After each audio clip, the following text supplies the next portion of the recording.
Hi, I'm Meredith Kelly.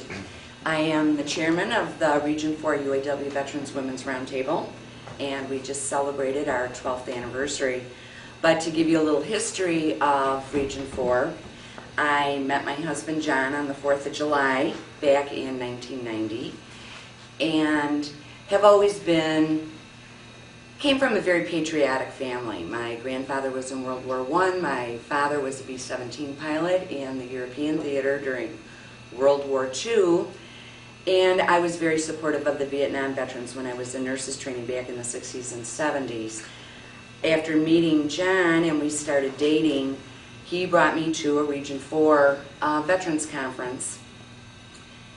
And I used to go and sit at the meetings and listen to all of the speakers that would come, and I noticed around me that we didn't have a lot of ladies attending these conferences unless they were a delegate. And after going to maybe 2 or 3 conferences with John on a Sunday as we were getting ready to close the conference out, Ralph Pauley, who was the chairman at that time, said, "Does anybody have any suggestions?" And I had this harebrained idea to stand up and say, well, what about the ladies? Could we start a women's organization? You veterans have a lot of goals and dreams about what you want to do with Region 4. Maybe the women's group could help. And not only that, but maybe we could educate ourselves about the problems that you are facing, whether it's PTSD, Agent Orange, Gulf War Syndrome, what you're doing with your unions and what's important to you. Not only veterans issues, but union issues.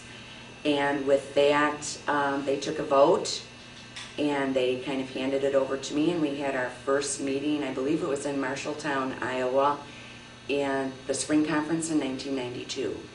And from that point we have gone on. We have now raised over $16,000 in the 12 years that we have been in existence, and we continue to carry on in the future. If it hadn't been for John, I don't think Women's Roundtable would have come to be, as I never would have attended the conferences. On behalf of Women's Roundtable, I'd like to wish every one of you veterans a happy 15th anniversary. You have worked hard for this. We are so proud of all of you, and we will always be here to stand behind you. Our ladies love you, and that's why they work so hard for you. And thank you for letting us be a part of you.